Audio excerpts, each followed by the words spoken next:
Divorce and financial settlement is a really big topic, but let's break it down.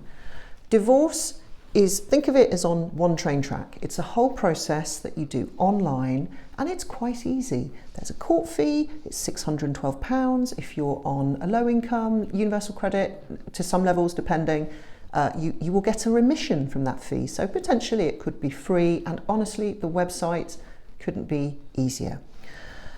It helps if your ex-partner is cooperative, in which case it really will be relatively simple and fairly quick. There's a built-in 6 months-ish waiting period inside sort of step 1 and step 2. And once step 2 is done, which is what's called the conditional order, the next step is to get the final order. In old money, they were decree nisi and decree absolute, but all the definitions have changed. And there's a sort of 6-week gap in between the conditional order and the final order. All right. So that's so far so simple. The financial settlement is different. It's run on different procedural lines, and it's once you've got your divorce up and running, it's time to talk and it's time to switch about the finances. If you can, it's better to get to an agreement, because the more you talk to a lawyer and the less that you talk to your ex, the more it's going to cost you. Where do you want to get to? You want to get to something called a consent order. Does what it says on the tin. It's an order of the court. It's arrived at by consent. A lot of people find that just trying to knock something out on the kitchen table is a bit difficult. Why don't you try mediation, or perhaps a single solicitor service where you have one lawyer but both of you are talking together to try and arrange the sort of wrinkles and ups and downs of things that you haven't quite got a handle on. There's every chance that both you and your ex, in your own way, will want to be fair to each other. If that's the case, then a mediator or a single solicitor service is really going to help you iron out any difficulties, or like what is actually fair. If you and your ex are not amicable and things are more difficult, then you might find other processes useful. So, for example, arbitration, or maybe you'll have to go to court. Now that's a topic for another video, but let's get back to the financial settlement and why you want one. If you don't have a financial settlement, an order that deals once and for all with the claims that you have against each other, then what happens is those claims remain open till one of you dies. Fine, maybe you don't have anything. Okay, you do you roll the dice. You're not forced into having a financial settlement. However, there was a case a few years back at the Supreme Court, House of Lords level, so the most important court in the land, called Vince and Wyatt.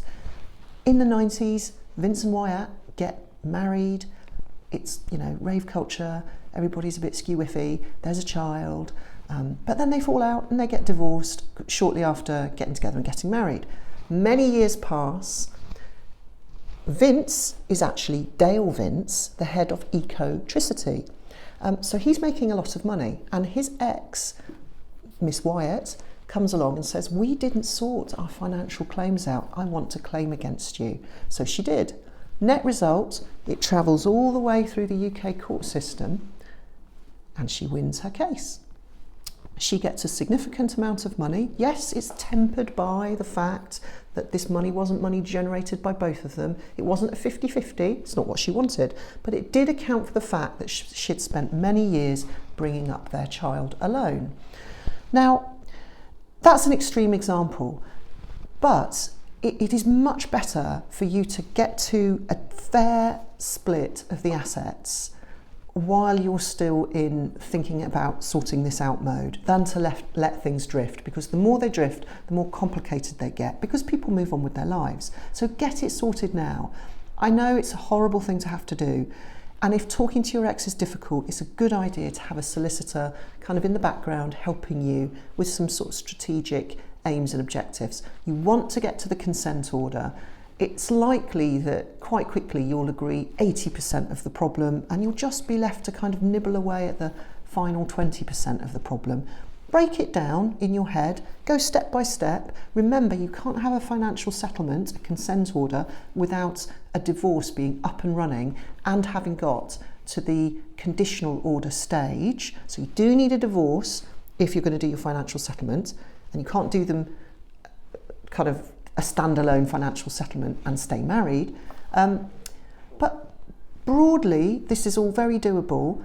Shop around, go and speak to a solicitor, go and speak to a couple, make sure that you're interviewing more than one. Don't just go with the first person that you meet. Make sure you feel comfortable with them, and hopefully if they're a firm who are offering you either fixed fees for some or all of this, or perhaps a pay-as-you-go option where you do quite a lot of the running around yourself, that will really keep your costs down. So, you know, if you're like, where do I start? Divorce and financial settlement. Divorce, go to the government website. Financial settlement, interview some lawyers, find out about the process, and good luck. Why don't you look at some of our other videos for other tips? Like, subscribe, that helps us out. And if you found this information useful, you'll be sharing it with other people, which will be helpful for them as well. Thank you for watching.